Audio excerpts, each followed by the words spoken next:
So where does this story begin and why? So to make a long story short, my goal with Motus Rx is to take a sledgehammer to the traditional model of healthcare. And before I dive too deep into this and get too passionate about it, I don't mean that from a standpoint of, I don't want to talk bad about any other practitioners. I don't want to sit here and say we're doing it the right way and somebody else is doing it the wrong way. With the way that I personally, in my heart of heart, believes that I can help people and that the business that I develop can help people, this is how we want to go about things. And we're taking a sledgehammer to it because the traditional model, in our opinion, we don't feel like it gives people an opportunity to get all the way well. It's a dependency model. It's a quick fix model. And we don't think that it's the best option for the type of people that we work with and the expertise that we have. And so 5 years ago, I said, if I'm going to do this, we're putting our foot down and we're going to drop a sledgehammer to the traditional model, meaning that we will dictate what happens with our clients as a team, us and our client together. We don't have somebody 2,000 feet away, 2,000 feet away saying, you can't do this treatment, you can't do that treatment. No, we're not going to cover this. Yes, we're not. Yes, we're going to cover that. Oh, you get this many visits. Based on what? They haven't been in the room with us. They don't even have a general sense of what your goals are, and we're going to let them dictate how your care goes. There's no other business in the world that does something like that, and therefore I am recognizing that, and that's why I and we are deciding to do things the way we do. So that's first of all. Now, second of all, there's a story about 2 years in, and what happened was I had this sweet old lady.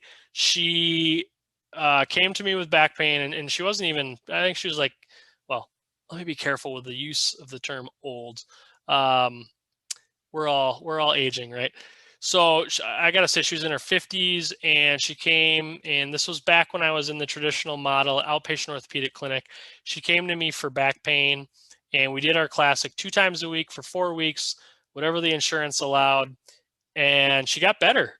And back as a young practitioner, I was like, yes, I can do this. I can make a difference in the world. I'm making people feel better, right? Well, 3 months later, guess who ends up back on my schedule?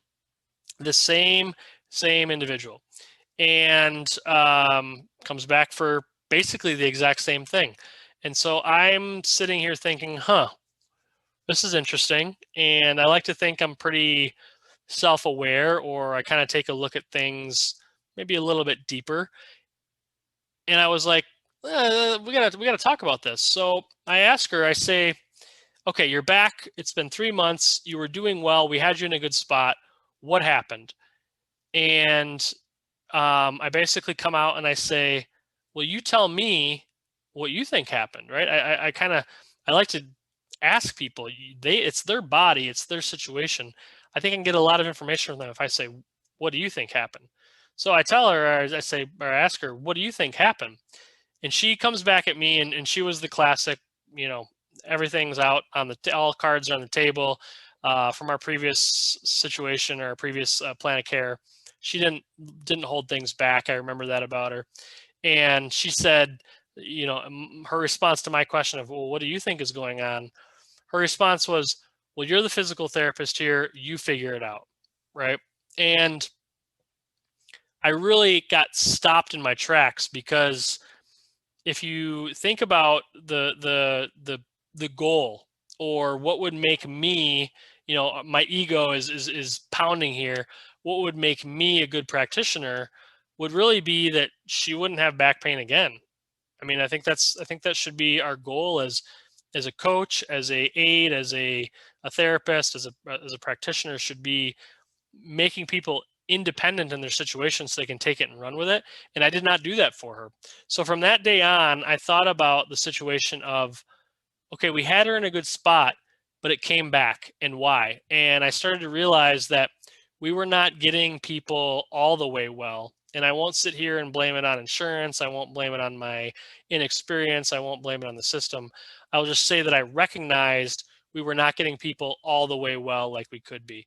And so from there, I think from that point on, a lot of things have changed in terms of how I view healthcare, so to speak.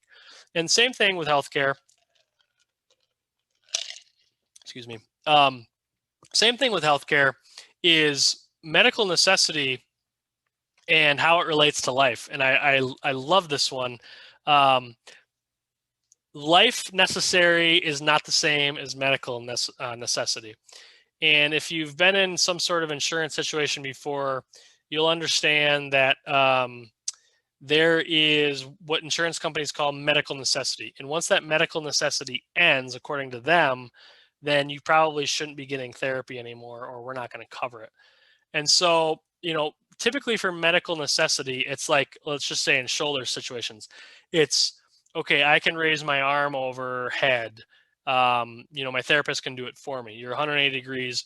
Okay, you should be discharged, right? You're good to go. Well, medical necessity doesn't take into account that that person wants to press a barbell 300 pounds over the head. They want to take their kid and throw them in the air in the backyard during a beautiful summer night like tonight.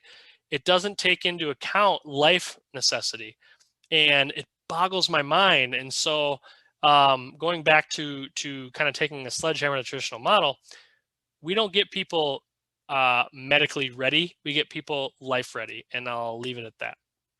And with that, we help active individuals move confidently and feel young.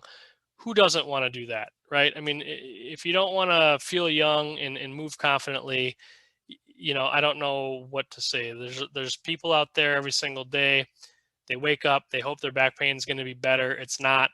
I can't imagine, and I've been there, and I deal with. I talk to people all the time that have this feeling, but I can't imagine that after a while you're overly excited about the thought of another day with back pain and having to plan your day or modify your day or not do certain things because of your back pain.